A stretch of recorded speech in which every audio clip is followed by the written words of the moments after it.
lovely people, and a very warm welcome to another mixed media tutorial with me, Lisa Taggart. And this week I'm delighted to be using some of the new release stamps from the Twilight tea collection. I'm calling this project Twilight Wood, and it's very much another multimedia adventure. And if you're interested in how this little piece was created, let's begin. I'm starting off with a piece of Lavinia Stamps hot press watercolour card, 9 by 8 inches, and I'm inking up this lovely tree stamp with the olive in the Elements ink pad. I thought I would do sort of a misty tree first of all and drop it back to the background, and then I'm using Shady Lane to ink up this tree, but actually in the end I'd recommend that you use Shady Lane for both trees, and you'll see why as I develop the project. Moving on then to the glorious little acorn house, and I'm just popping a piece of copy paper in front of the trunk there just to mask it off, and now I'm going to use the masking fluid and paint that on and wait for it to dry.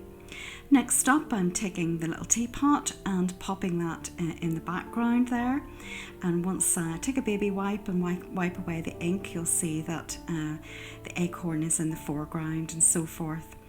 Next then, I'll take the lovely new branch that we have, which will be very useful indeed, and I want to pop a couple of the little acorn dwellings hanging off that.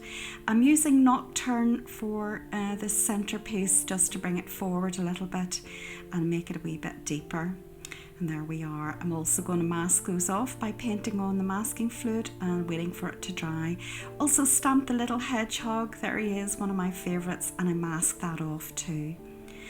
So the next thing is the teapot. I love this one, the dotty teapot, it's glorious, and I've stamped that then on the background using a bit of copy paper again to mask off the bottom of the little mouse, and we have him poking out the top. And I think then I take the lid, yes, and stamp that as if the little mouse is popping up the teapot lid, and there we are. Going to fill that in with masking fluid as well so that we have it all. I also then stamped off camera this little squirrel and masked him off as well, and he's popped there on top having a look at the mouse and the little acorn dwellings, and I think that's our central composition complete. So just finishing off the trees now, and I'm back to Shady Lane, which is the VersaFine Claire, and I'm going to pop that tree there, and I think I also use the olive again, but again I would recommend you use just the Shady Lane for both. And as I say, you'll see why. It's one of these adventures that you learn as you go along. So just using my water brush there to fill that in. And next up then we have these spring trees, and what I've done is I've angled some copy paper diagonally across there so that the bottoms of the trees are cut off, and I've positioned some copy paper in the foreground as well, and now angling up the other side, and it's sort of giving the impression that the trees are stamped in a hill formation. Now they don't make much sense at the moment, and I'm there using the top of the tree for extra branches at the top and masking that off again. But once I now dry it off first of all, and then take a baby wipe and wipe away the ink off the foreground pieces, then it makes more sense, and all of a sudden you have background trees, then distant trees. So there we are. So next up then, I think I'm going to do some painting, and I also masked off the tree at the end. Taking Sundance, I've popped the colour into the lids of these element ink pads, taking my water brush and adding some water to the page first of all so I can blend the colours together. And as I normally do, starting off with a pale colour for the centre, and do love the Sundance colour, just to create some kind of a focal point where the little creatures and the little dwellings are in the centre of the page. So this bit of yellow light will draw your eye in, hopefully, to the centrepiece. And also add a little bit of reflection there towards the foreground, and all the while I'm blending and lightly pressing my water brush there just to release some water. And it's a handy thing to use, I find. So you can use an ordinary paintbrush, of course, with some water to the side, but it speeds things up for me if I've got the water already in the paintbrush. Now, as you can see, I've moved on to the Bermuda colour and blending it into Sundance and squeezing some water there so it blends nicely. If you find that you've squeezed too much water, as I do from time to time, take a kitchen towel and blot it out and squeeze it less often. Next then I'm using the lovely olive green colour and blending that into the Bermuda. And it's just a graduation with the light going then darker and deeper, where you would get the forest leaves on the trees, etc. And as you can see, the background trees that I stamped originally in the olive elements ink are now faded too much, unfortunately, into the background. And I was a wee bit worried this might happen, so that's why I suggest that you use the Shady Lane for stamping both trees. But not to worry, I'm going to restore those later on, and I'm not concerned about it at this stage. So next up then we've got Blue Lagoon, which is a fantastic colour to mix with the greens and add some vibrancy to the piece as well.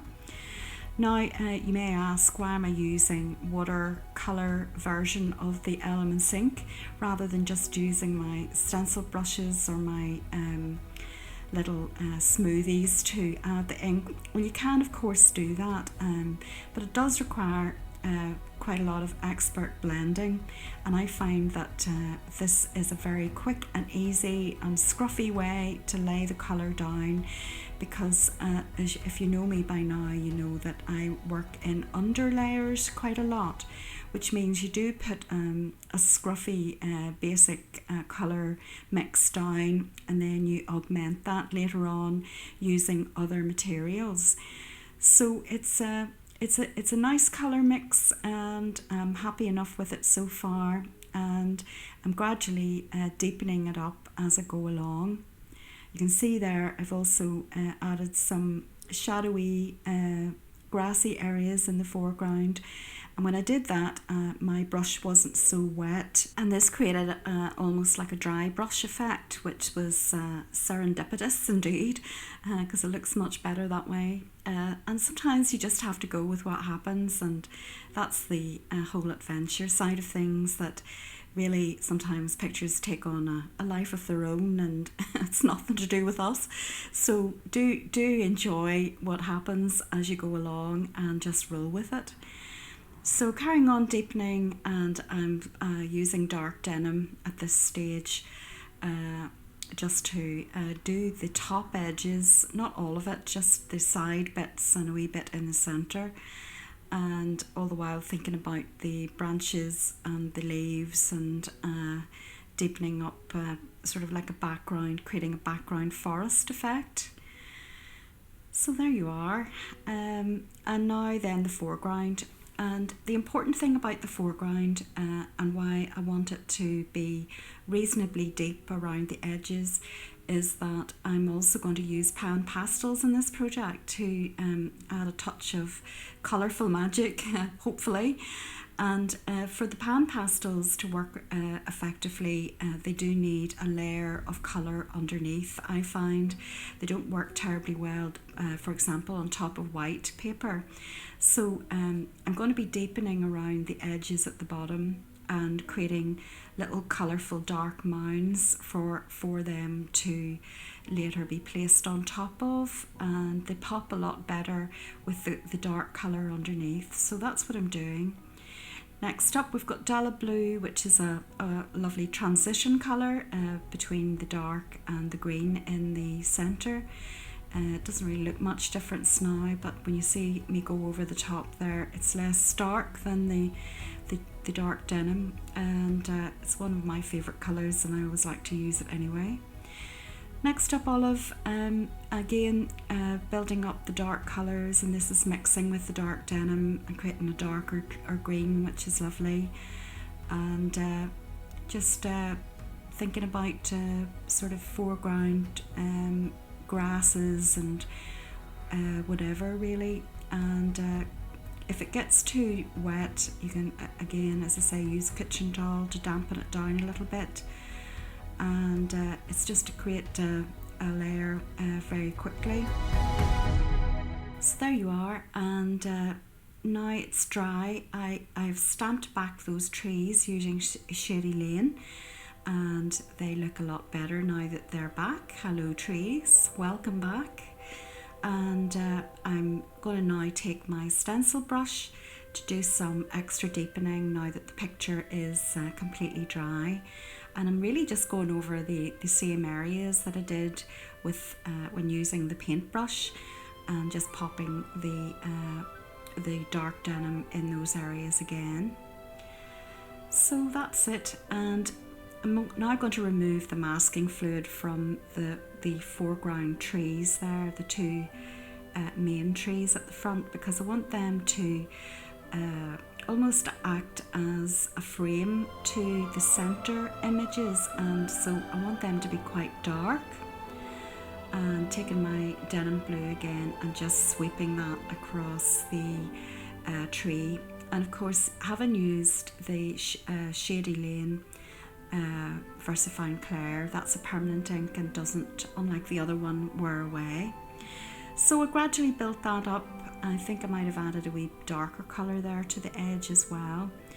And I've also taken the masking fluid off everything else. And we have our background colours in place.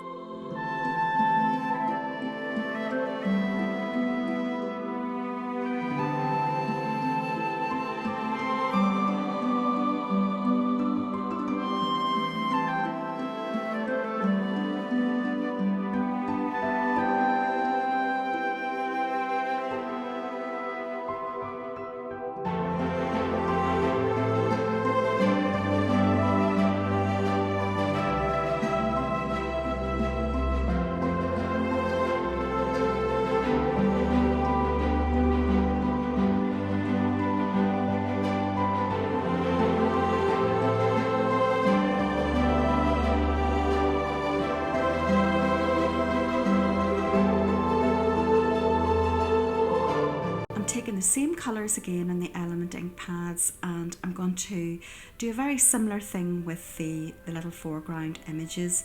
I'm going to use the same colours in virtually the same order, and I'm thinking here where the sun or the light from the centre might hit some of these images, and it'll really just be at the edges. The thing about twilight, particularly when it's you've just got sort of a forest canopy, and then you've just got a little bit of light peeking through, that all the 3D images in front of that will be dark.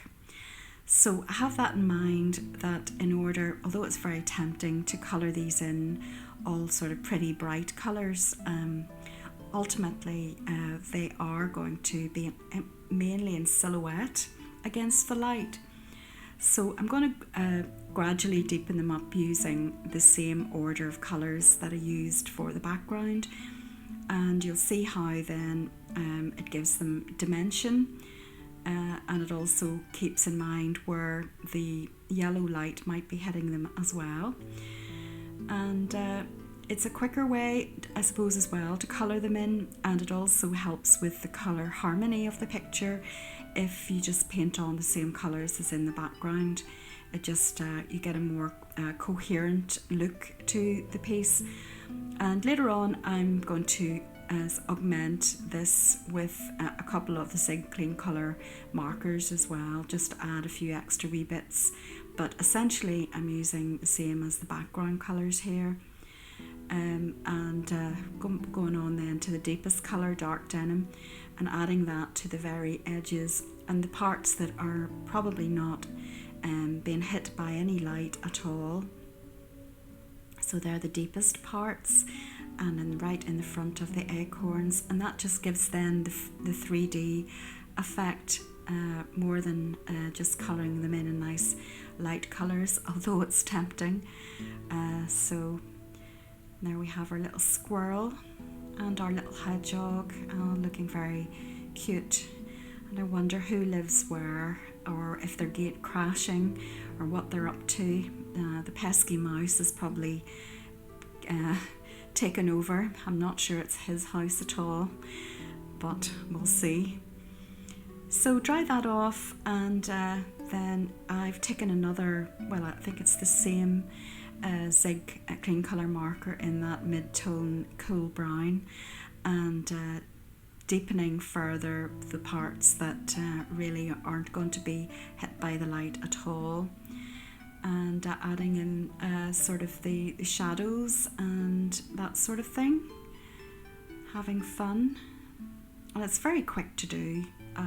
You just have to think where the darkest areas might be, where the shadow areas might be. A little bit under his chin, and then at the bottom there of his tail, at the back of the teapots and so forth, and underneath in the bottom. And then you can blend that out either with another pale coloured Zig marker or the water brush again. I think I've just used the water brush, but you can also use, there's a clear Zig marker which is very good for blending if you have one of those.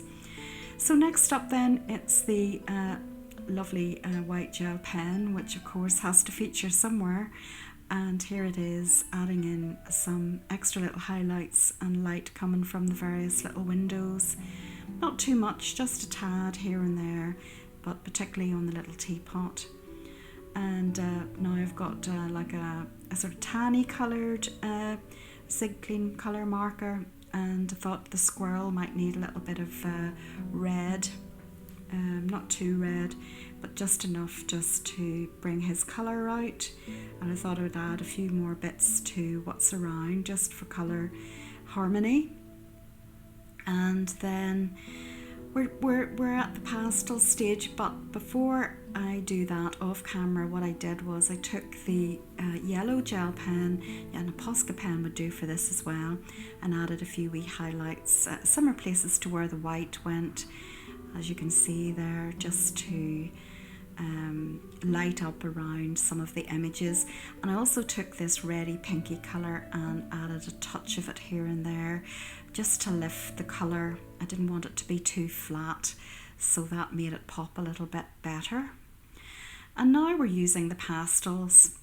First of all, turquoise, one of my favourites, and I'm just dabbing it and adding some light or some mist into the leaves, and just see what happens. It also creates texture, additional texture, and it's a good way to blend the painting, which was rather rough underneath, by just taking your pan pastel and lightly dabbing it on wherever you fancy, really. So the turquoise is a good colour to have. Next is permanent green. And if you have pastels, just use the colours that you have. It doesn't have to be exactly the same colours as I'm using. If you have something similar, or you have pastel pencils, you could of course use those as well, or pastel sticks. Or you could miss out this layer altogether. It's up to you. I always like to do a little layer of pastel, and make sure, of course, before you do this, that the picture is completely dry. Otherwise it'll be a bit more difficult to add the pastel. So what I'd thought was I created a series of little circular mounds in the front, and I thought I'll fill these little mounds up with colour. Next is bright yellow green, which is a lovely colour to help things pop and add a little bit of sunlight. It's very similar to yellow, but obviously it has a touch of green as well. It's a lovely one to use, a lovely one to have in your pan pastel arsenal. Just adding some light here and thereabouts that would be peeking through from the background. And next up then, this is Diarylite yellow, which is quite a strong yellow, but I'm adding it and then I'm going to mix it with other colours. So this is the good thing about pan pastels, is that you can mix them on the page, and I do this quite a lot. So that's the first base, and then I think I take some titanium white. Yes, there it is, and I'm just mixing that on top. And if you're unhappy with some part of the picture that you think you want a little bit more misty, or you want to tone back the colour, the titanium white is a useful one just to pop on top. Now you think I've gone mad because I'm putting magenta everywhere. And don't worry, it's all going to be toned down in a minute or two. But I just liked the reddy colour in the acorn, and I thought I would just mirror that with this magenta and some of the extra dark ultramarine, and then just the ordinary ultramarine in the foreground as well. And just popping it wherever I fancy, really, in little colourful mounds, just to add a touch of colour magic really to the picture that can look a little bit flat if it's all one tone. But of course we're trying to create some magic, so we must brighten it up a little bit with some extra colour here and there. And if things, you can always rub this off if things don't go as you would like. And there's a putty eraser that you can purchase as well, which takes the colour away, and I use this as well from time to time, quite a lot. It's good for blending as well, although I'm using this little applicator for some blending, and it's doing a good job there. So it's all blended now, and it just added a little something. And here's another trick as well. If you've got the Versamark ink, and I'll just show you this quickly, and you stamp with it, and then you take the pan pastel and then rub that on top, you get this sort of ethereal foliage type thing, like that, which is fun to do. So I'm not going to do it for the whole picture, but I thought I would show you that if you want to add some sort of dreamy foliage into the background that has some sort of opacity, that's a good way of doing it. And I'm using another little foliage, and use your favourite tiny stamps for all of this. It's a good way to get them out and add some texture. And that was turquoise on top of that, and a few there done with the ordinary Hansa yellow, I think it is. So there you see what that looks like, and it was really just to show you as a technique. But I'm now going to spray that with some fixative, because it makes it a lot easier to stamp on top of. And I'm taking some of my favourite smaller stamps, and I'm going to pop these all over the foreground, so that I have a nice base to take out my Posca acrylic markers and do a ton of colouring in.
So I'm going to finish all that off, and that's the picture finally complete.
So I hope you enjoyed this week's project. I hope you managed to get hold of some of the new release stamps, which are beautiful, and I hope this gave you inspiration for creating something of your own. I hope also you enjoyed the techniques involved and will use them in your own projects. So until next time, take very good care of yourselves, but of course, above all, get creating, be brave, and do enjoy the adventure.